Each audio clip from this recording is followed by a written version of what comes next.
12 सितंबर को शाम के 7 बजे के आसपास यूपी के कानपुर और लखनऊ समेत कई शहरों में एक रहस्यमयी रोशनी देखी गई, जो ऐसे लग रही थी जैसे हवा में कोई ट्रेन चल रही हो।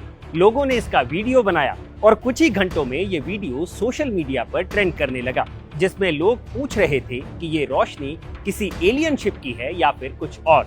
ऐसे में आपके मन में भी सवाल उठ रहा होगा कि ये रोशनी आखिर है क्या। असल में ये रोशनी ना तो कोई एलियन शिप है और ना ही विमानों की कोई कतार जो एक साथ चल रही है।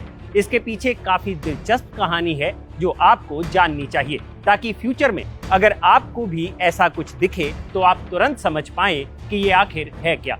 तो बने रहिए इस वीडियो में हमारे साथ। हाय, मैं हूं भूपेंद्र सोनी और आप देख रहे हैं अनकट। ये जो ट्रेन जैसी रोशनी आसमान में लोगों ने देखी, असल में ये इलोन मस्क की कंपनी स्पेसएक्स द्वारा छोड़े गए स्टारलिंक सैटेलाइट्स हैं। 4 सितंबर को फ्लोरिडा के केप कैनिवल स्पेस फोर्स स्टेशन से स्पेसएक्स फैल्कन 9 रॉकेट के जरिए 51 स्टारलिंक सैटेलाइट्स छोड़े गए थे। असल में लॉन्चिंग के बाद ये नजारा बस तब तक ही दिखाई दे सकता है जब तक ये सैटेलाइट्स अपने ऑर्बिट में घूमना शुरू नहीं कर देते। यानी जब तक ये सैटेलाइट ऑर्बिट तक नहीं पहुंचते, बस तभी तक ही ये सैटेलाइट लोगों को दिखाई दे सकते हैं। अब अगला सवाल ये है कि ये सैटेलाइट्स एक साथ कैसे चल रहे हैं। यहाँ आपको सैटेलाइट कॉन्स्टेलेशन और मेगा कॉन्स्टेलेशंस जैसी टर्म को समझना जरूरी हो जाता है।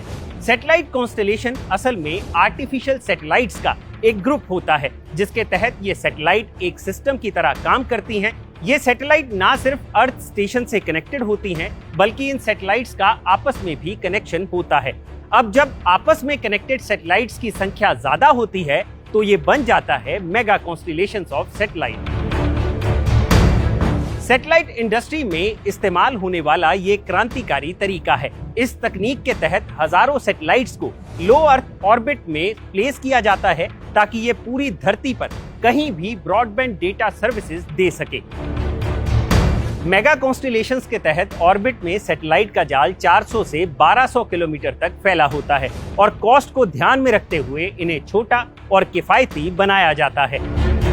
अब इलॉन मस्क की कंपनी स्टारलिंक दुनिया भर के रिमोट एरियाज तक भी तेज इंटरनेट पहुंचाना चाहती है, जिसके लिए इस कंपनी का 30,000 के करीब सैटेलाइट्स लो ऑर्बिट में प्लेस करने का लक्ष्य है।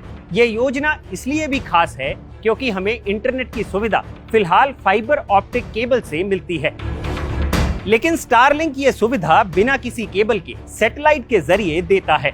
अभी तक ये कंपनी 2386 के करीब सैटेलाइट्स लॉन्च कर चुकी है।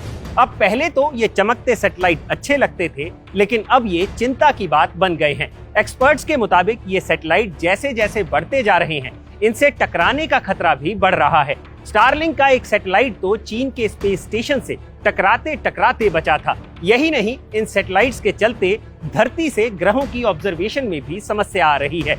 लेकिन क्या कंपनी ने इसका कोई इलाज भी ढूंढा है या नहीं? अब सैटेलाइट्स को लॉन्च करने से तो कंपनी रुकने वाली नहीं है, क्योंकि उसे पहले ही 12,000 सैटेलाइट्स लॉन्च करने की इजाजत मिल चुकी है। रही बात रोशनी की, तो इस समस्या का हल स्पेसएक्स ने ढूंढ लिया है। खबरों के मुताबिक स्पेसएक्स ने सैटेलाइट्स को काले रंग के सनशेड के साथ तैयार करना शुरू कर दिया है, जिसे वाइजर सेट कहा जाता है, जिससे सैटेलाइट की चमक कम होगी और ये लोगों को भी दिखनी बंद हो जाएगी। तो ये है यूपी में दिखी ट्रेन जैसी रोशनी की पूरी कहानी। अगर आपको ये वीडियो पसंद आया हो तो इसे लाइक और शेयर जरूर करें और जानकारी से भरे ऐसे ही और वीडियोस देखने के लिए सब्सक्राइब करें हमारा चैनल अनकट।